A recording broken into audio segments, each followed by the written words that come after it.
Acadêmico do STPAJ, a paz do Senhor Jesus.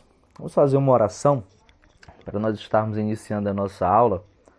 Querido Deus, eterno Pai, neste momento, Senhor, quero pedir ao Senhor tua iluminação, tua instrução sobre a vida de cada aluno que neste momento, Senhor, está com a sua Bíblia na mão, ou está dentro do ônibus, ou estar, Senhor, no seu local de trabalho ou em casa, estudando, Senhor. Que tu possas abençoar a vida dos teus filhos, que possam, ó Deus, aprofundar-se na tua palavra para o crescimento da tua obra e do teu reino. Vamos lá, nesta primeira aula do livro Evangelhos, nós vamos estar tratando a respeito do período interbíblico e falando sobre o mundo dos evangelhos. Nós vamos falar aqui sobre 11 fatos marcantes do período interbíblico. E aí, caríssimo acadêmico, você já havia ouvido falar a respeito do período interbíblico? Sabe essas páginas em branco entre os testamentos, entre o Antigo e o Novo Testamento? Há estas páginas em branco. Em algumas Bíblias é uma, em outras são duas, mas sempre há essa página em branco. Essa página em branco, ela pode significar um período onde Deus silenciou a atividade profética em Israel. Não houve atividade profética nesse sentido. Então vamos iniciar aqui na próxima tela a respeito dos fatos marcantes do período interbíblico. Primeiro é a etimologia do termo interbíblico, que significa entre a Bíblia, ou seja, entre os dois testamentos. Por isso que é período interbíblico. A data deste período vai desde o final do ministério do profeta Malaquias, lá pelo ano 420 a.C., até o período do surgimento do ministério de João Batista. Se nós pegarmos o capítulo 3 e versículo 1 do profeta Malaquias, nós vemos que Malaquias profetiza a respeito do ministério de João Batista como precursor do Messias, ou seja, como aquele que prepara o caminho para o Messias. A Bíblia diz: eis que eu envio o meu anjo que preparará o caminho diante de mim. E lá no capítulo 4, versículo 5, Malaquias profetizando também a respeito de João Batista, ele diz o seguinte: eis que eu vos envio o profeta Elias, antes que venha o grande dia terrível do Senhor. Então, uma referência direta ao ministério do profeta João Batista. Então, o período interbíblico ele é um período de 400 anos, aonde vai desde o período do ministério do profeta Malaquias até o surgimento do profeta João Batista. Prosseguindo, nós temos aqui os impérios mundiais que dominaram os judeus durante esse período. Império Persa, Império Greco-Macedônico, ou também chamado Jônico, e o Império Romano. Quarto fato marcante a respeito do período interbíblico é o surgimento dessa nova língua, que é o aramaico. Na Babilônia, os judeus eles desprezaram o hebraico e falaram e desenvolveram o aramaico. É interessante que lá no livro de Neemias, no capítulo de número 8, quando Esdras ele lê a lei após o cativeiro, para aqueles que saíram do cativeiro, ele teve que interpretar em aramaico o que era lido em hebraico. E isto é tão marcante, vou dar aqui um spoiler para vocês dos próximos momentos dessa aula, mas nas sinagogas judaicas existia a presença dos targums. Os targums eram pessoas que eram peritas no hebraico, que nas sinagogas elas liam a Torá em hebraico e as interpretavam em aramaico. Então o hebraico havia sido desprezado durante o período do cativeiro. Quinto fato a respeito do período interbíblico é a tradução da Septuaginta, que é a tradução do Antigo Testamento hebraico para o grego. Sexto fato marcante é a respeito da língua grega, que a língua grega ela foi implantada na Palestina nas dominações dos Ptolomeus e dos Seleucidas. Esses dois governos eles existiram durante o período interbíblico dos Ptolomeus e dos Seleucidas. Eram reis aqui greco-macedônicos. Então o grego ele se tornou uma língua universal. Era equivalente ao nosso inglês. Nosso, que eu digo, a nível mundial, né? Que o inglês é uma língua universal hoje. Isso facilitou muito a pregação do Evangelho. Porque tendo-se uma língua universal, facilitou a propagação do Evangelho de Cristo. Louvado seja o nome do Senhor por isto. O sétimo fato marcante é o período macabeu. O que é o período macabeu? É um período que abrange 104 anos. Vai desde 167 a 63 a.C. Então, o período macabeu foram revoltas dos judeus asmonianos que estavam em Jerusalém contra a dominação síria, principalmente durante o reinado de Antíoco IV, ou Epífanes, ou também chamado de Etíoco Epifânio. Este rei sírio, ele foi tão profano que ele entrou dentro do templo de Jerusalém, sacrificou uma porca e aspergiu o sangue dessa porca no lugar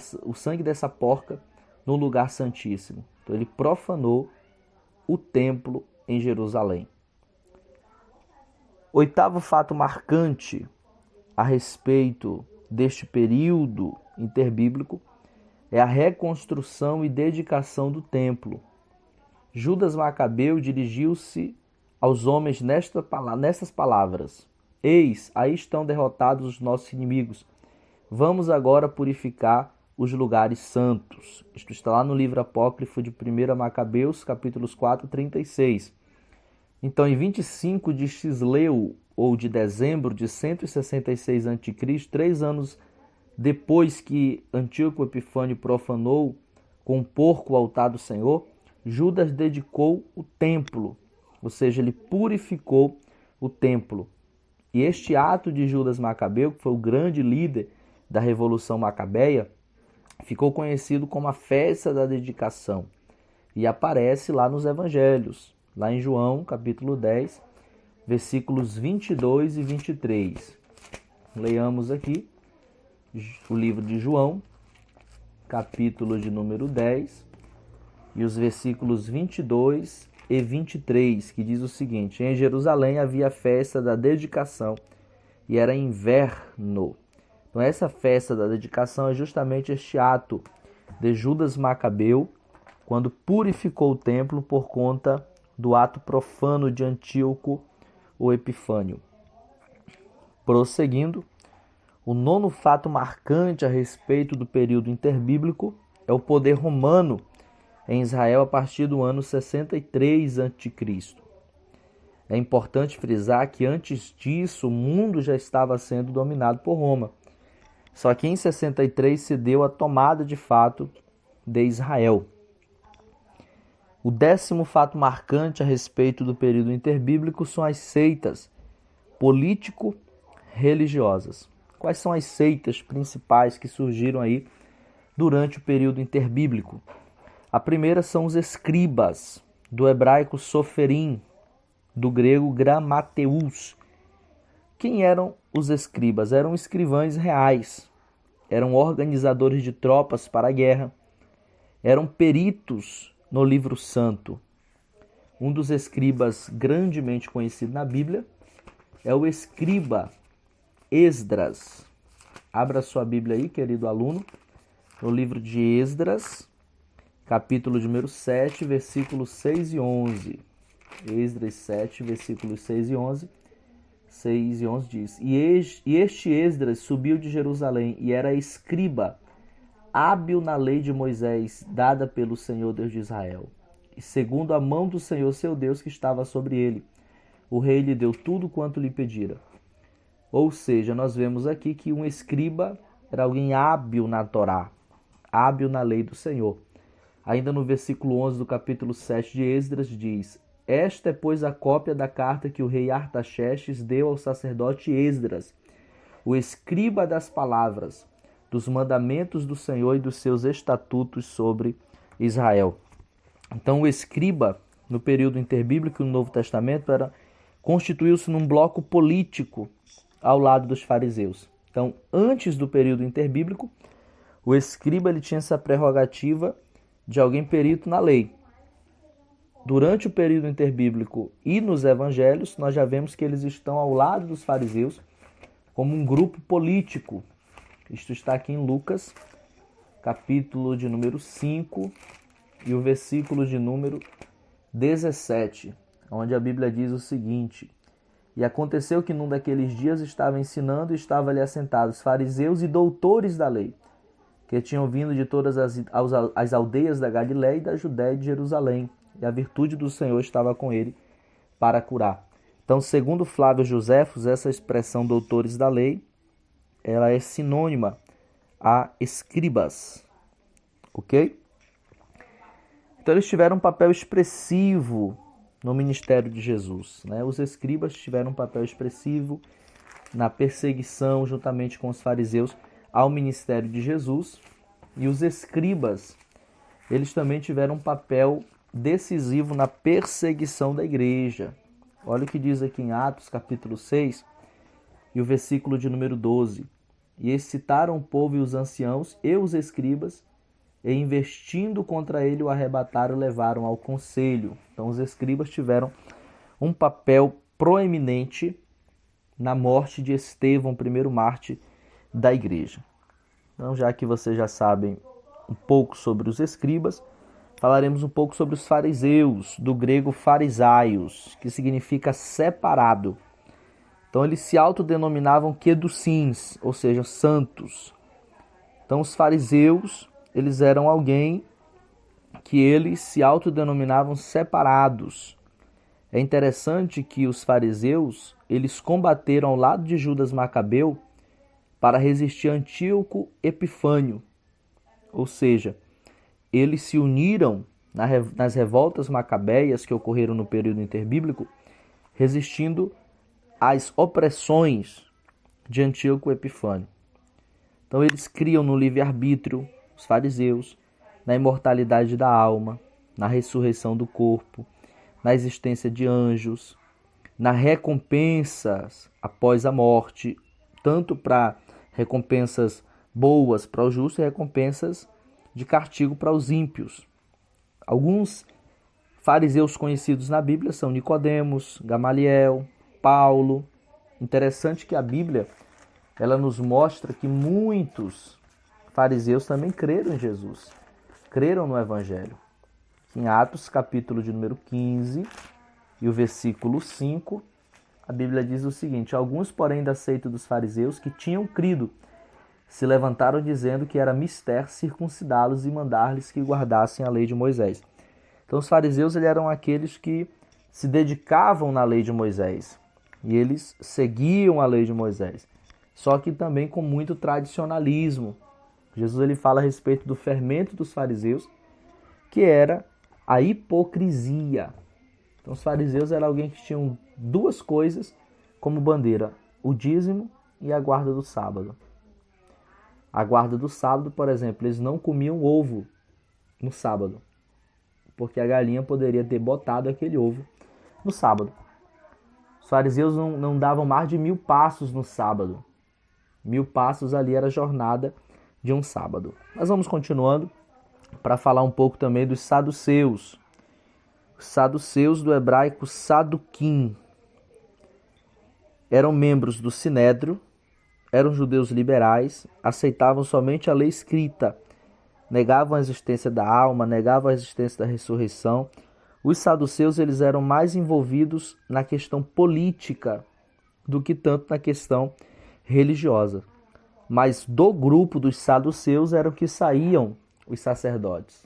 O sumo sacerdote ele tinha mais possibilidade, melhor dizendo, o saduceu ele tinha mais possibilidade de se tornar sumo sacerdote, porque os sumos sacerdotes de Israel eles eram indicados por Roma. Como os saduceus eram mais envolvidos nas questões políticas, eles chegavam com mais facilidade ao sumo sacerdote. Outro grupo são os essênios, do grego essenoi. Era um grupo que se refugiou no deserto. Era um grupo que eles eram os revoltosos. Eles tinham uma mesa comum, uma bolsa comum, ou seja, o que era de um era de todos, o que era de todos era de um. A sua comunidade se dividiu em dois grupos, os filhos de Arão, que eram de linhagem sacerdotal, e os filhos de Israel, que eram os leigos.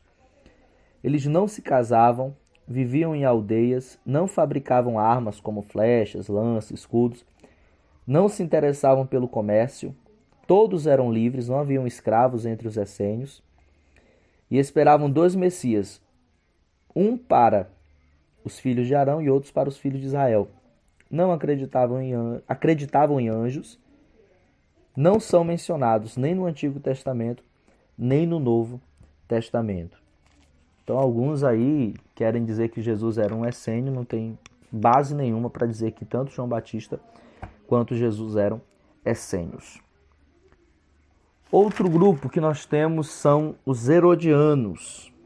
Os herodianos eram uma seita que nasceu com Herodes o Grande. Na sua maioria, os herodianos eram saduceus. Lembra que eu falei que os saduceus eram mais relacionados com a política? Então, os herodianos eram um grupo político. Então, nós vemos aqui os grupos herodianos sendo edificados também como saduceus. Lá em Mateus 16:6 e em Marcos 8:15. Este grupo sustentava que os judeus deveriam pagar tributos a César. Os herodianos e os fariseus eram inimigos fidagais. Não se uniam de forma alguma, mas se uniram contra Jesus. Está lá em Mateus capítulo de número 22 e versículo 17. Interessante que Jesus ele uniu até inimigos. Mateus 22, versículo 17 diz o seguinte. Vamos ler aqui. Mateus 22 e 17 diz o seguinte. Vamos ler aqui o 16. E enviaram-lhe os seus discípulos com os herodianos, os fariseus, dizendo: Mestre, bem sabemos que és verdadeiro e ensinas o caminho de Deus segundo a verdade. E ninguém se te dá, porque não olhas a aparência dos homens. Então os fariseus mandaram os seus discípulos junto com os herodianos para inquirir o seguinte: Dize-nos, pois, que te parece? É lícito pagar tributo a César ou não?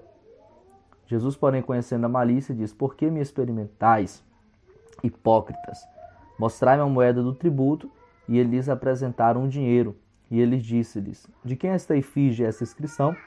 Disseram-lhe eles: De César. Então lhes disse: Dai por a César o que é de César, e a Deus o que é de Deus. E eles, ouvindo isto, maravilhavam-se e, deixando-se, o retiraram. Os herodianos eram inimigos dos fariseus. Os fariseus eram contra o pagamento de impostos a César. E os herodianos já defendiam que era lícito pagar tributos, impostos a César. Mas nesse momento específico eles se uniram para tentar capciosamente pegar Jesus. O outro grupo são os zelotes. Segundo Joséfo, descende de Judas de Gâmala, que incitou uma revolta de judeus contra Roma no ano 6 depois de Cristo. Nós podemos ver isto lá em Lucas, capítulo de número 2, e o versículo de número 11. Então aqui Judas de Gâmala, ou Judas Galileu, ele empreendeu uma revolta quando Quirino mandou recensear o povo da Judéia para cobrar impostos do povo da Judéia. Aqui em Lucas, capítulo de número 2 e o versículo de número 2. Diz aqui: E este primeiro alistamento, vamos ver o versículo 1. E aconteceu naqueles dias que saiu um decreto da parte de César Augusto para que todo mundo se alistasse. Este primeiro alistamento foi feito sendo Cirene ou Quirino presidente da Síria. Interessante que Gamaliel ele fala deste mesmo ato, deste mesmo acontecimento, se referindo-se que os cristãos poderiam ser apenas mais um movimento, como o movimento de Judas Gâmala, ou Judas Galileu, lá em Atos capítulo 5, versículo 37. Depois deste, levantou-se Judas o Galileu nos dias do alistamento, lá de Lucas 2:11, Lucas 2:2, e levou muitos após si, mas também este pereceu, e todos os que lhe deram ouvidos foram dispersos. Então os zelotes eles perseguiam e maltratavam os judeus que pagavam impostos. É interessante que entre os discípulos de Jesus havia um zelote. Aqui em Mateus capítulo 10, versículo 1 a 4, a Bíblia fala de Simão, o Zelote. Nós temos outros grupos também, como os publicanos, que eram os cobradores de impostos. Temos os samaritanos, que eram este grupo mestiço. Lá quando Sargão II ele fez o cerco em Israel, em Samaria, e levou em 722 para a Síria, os judeus foram dispersos para vários lugares. Ele enviou estrangeiros para dentro de Samaria e houve uma miscigenação. Então os samaritanos não eram judeus puro sangue, eram judeus mestiços. Então isso é muito interessante frisar aqui. E os samaritanos não se comunicavam com os judeus, muito menos um samaritano poderia entrar dentro do templo de Jerusalém. Prosseguindo, finalizando aqui essa questão das classes, das seitas político-religiosas, nós vamos falar sobre o 11º fato marcante desse período, que são as instituições judaicas, que são o templo, a sinagoga e o sinédrio. O primeiro templo construído por Salomão foi destruído por Nabucodonosor. O segundo pós-cativeiro foi erguido por Zorobabel, permanecendo até o tempo de Herodes o Grande. No período do reinado de Herodes o Grande, lá pelo ano 19 a.C., ele foi ampliado. E este terceiro templo de Herodes o Grande ele foi destruído por Tito lá no ano 70 depois de Cristo. João capítulo 2, versículo 20, a Bíblia diz que este templo de Herodes ele demorou 46 anos para ser edificado. A sinagoga, do grego sinagogue, ela era um local, ainda existem várias sinagogas hoje no mundo, que era um local que durante o cativeiro babilônico, eles utilizaram como um lugar de adoração, de culto, em substituição ao templo de Jerusalém. Como eles não poderiam estar no templo de Jerusalém porque havia sido destruído, eles então adoraram nesse lugar, nessas congregações, onde eles liam e interpretavam a Torá. Isso é frisado lá em Atos, capítulo de número 15 e o versículo de número 21. A Bíblia diz o seguinte aqui: porque Moisés, desde os tempos antigos, tem em cada cidade quem o pregue, e cada sábado é lido nas sinagogas. Qual foi a importância das sinagogas para a evangelização no período da igreja, já de Atos, capítulo 1 em diante? Principalmente nos tempos do ministério do apóstolo Paulo. Um dos fatores mais difíceis para se pregar o evangelho numa cidade que você não conhece é encontrar um local aonde você possa pregar. Então Paulo, como ele era extremamente conhecedor das Escrituras, na sinagoga, na liturgia, tinha um momento de explicar o texto, de interpretar o texto. E somente pessoas versadas na palavra tinham essa autorização. E Paulo ele era um fariseu e grande conhecedor das Escrituras. Nessas oportunidades ele aproveitava para pregar. A terceira instituição é o sinédrio, que do grego é sinagogue megalê, que significa a grande sinagoga. Então o sinédrio ele era o mais alto tribunal de justiça no tempo dos judeus, que deliberavam a respeito de questões tanto religiosas quanto civis dentro das jurisdições de Israel. Ok? Depois dessa cosmovisão a respeito do período interbíblico, nós avançamos agora para falar sobre o mundo dos evangelhos. Então, dentro desse contexto, nós vamos fazer uma comparação aqui entre os evangelhos. Os 4 evangelhos, eles são apresentados sobre 4 aspectos diferentes: o de Mateus, o de Marcos, de Lucas e João. Então, essas descrições, elas nos dão aqui um perfil perfeito do nosso Senhor e Salvador Jesus Cristo. No primeiro ponto, nós vamos falar sobre a questão de Cristo sendo figurado no livro de Apocalipse, lá no capítulo de número 4 e o versículo de número 7. Apocalipse 4, 7 diz: e o primeiro animal era semelhante ao leão. Então, o leão é uma alusão direta ao evangelho de Mateus. O segundo animal semelhante ao bezerro, ao novilho, ao boi. uma referência ao Evangelho de Marcos.